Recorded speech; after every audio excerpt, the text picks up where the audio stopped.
But the billy goat was, I don't know, Papa brought it home as a baby. But I was telling you about the place he looked up and rented. He was a sharecropper, never owned anything, but kids. And I guess I was 17, maybe, high school or something. So we moved in this brand new house, and it was two-story, brand new house. And behind the house, which is where we went into it, the front of the house was directed at the big pine forest. It was probably worth millions of dollars. And then the road. But we always went into the back, and right behind the house was a smokehouse where they smoked the meat, and a little building. And I'd been somewhere. I walked to but just beyond that house, and in the backyard, beyond was a big oak tree. It had parallel limbs, and there was always, I guess, when we moved in, there was a rope hanging from it with a tire on it or something. There was always something to swing. And my brother, this goat has gotten pet, and then he got big enough to run with the dogs, and he was a hell of a goat. And I think he'd already been castrated, and make his meat good.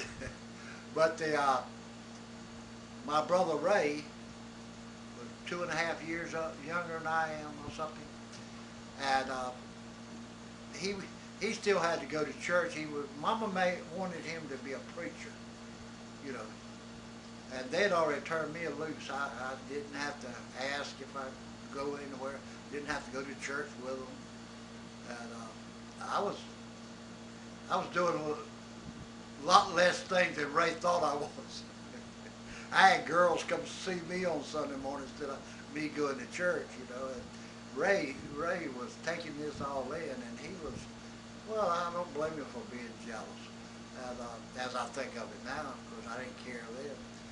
And but I passed by the smokehouse, and I could see him and the goat standing under the tree, under this limb, and his hands were up around the rope. There wasn't no tire on it, no swing on it, just a plain rope. The rope probably went down to somewhere in his feet. But the goat was standing about 3 foot, 4 feet in front of him. And I stood there and watched him for 15 or 20 minutes. And he would go back as far as he could and swing like Tarzan and put both feet in that goat's head and slide the goat back like he was concrete, just like he was something just as stiff.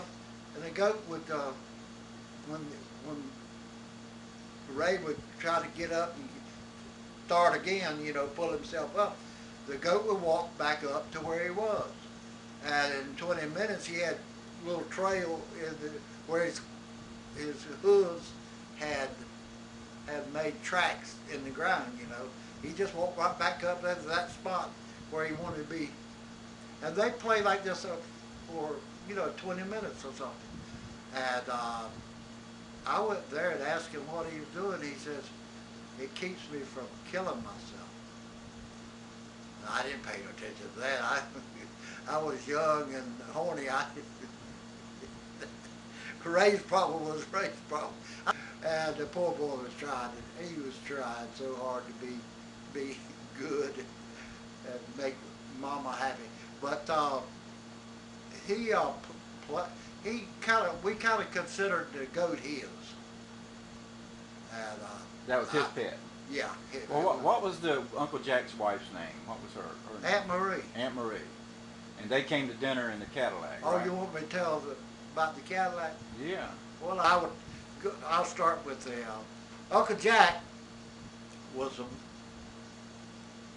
Papa was about 5'7".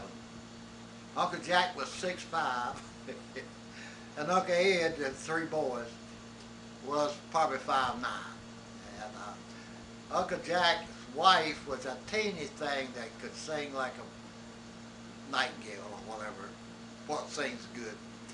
And she sang in church, and you know, and he drove. I think he sold anything. He sold. I know he sold plots for a graveyard up here in Wilmington, and I found out later he was doing a lot of other things. But he had a brand new, I think, LaSalle convertible, which is a Cadillac. I think it's the biggest thing they ever built, and it really looked good out there in front of that house we didn't own. There was 2 stories of white, brand new white. And well, they came up to see we were doing good, made some money that year, and they come in one Saturday night and was going to spend the night. We had plenty of room, you know. We bunched up so they could have a room, and I think I came out early Sunday morning, and I looked at that good-looking car, you know, out there. Of course, I was saying them coming in, but I really liked that car. It looked like it was 19 feet long, and I noticed something peculiar about it, and I went up a little closer and looked with my hand over my eyes, you know, so I could see through the glare of the sun, early morning sun. And the goat was laying in the back seat, chewing his cud. In the convertible, in Yes. the back seat of the convertible. He got on top of the convertible and broke that top in through and fell in. Uncle Jack's new, Uncle Jack, big old sweet, long. yeah, convertible. I bet that went over pretty good. I was how old did I say I was? I was probably in early high school. I was playing basketball at that time, so. And I went back in and whispered what had happened to Mama. I thought maybe she would know how to tell them. And she cried, and I was sorry. I told her, and I got scared for everybody. You know, Papa wasn't no, he didn't kid around about things, and I knew he'd kill that goat if you know. That's probably the reason he brought it in to start with, to fatten it up and kill it, because we lived on what he could get off the land, and well, I went in and told Mama, and she told Papa, whispered to Papa, and I guess Papa, I don't know who come out first, but the whole crowd of them, the big people, the adults were around the car, and Papa reached in the back and pulled the goat out with one hand, and then he went in there and got a handful of droppings in leather back seats. Oh boy. Not only did the goat eat everything up, he was in there pooping too, huh? Well, he was chewing his cud. He didn't eat I don't guess he was chewing the top. I think the top, he just fell through. And he couldn't get out. He couldn't jump out. He didn't know how to jump out. Didn't want to, probably. He just laying back there like he was owned it. And they all came out, and Papa handed the goat to Ray or somebody. And by that time, the whole family had come out, and Papa.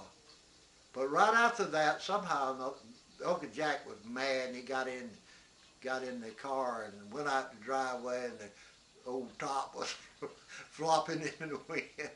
His wife didn't say a word. She didn't say a word the whole time. And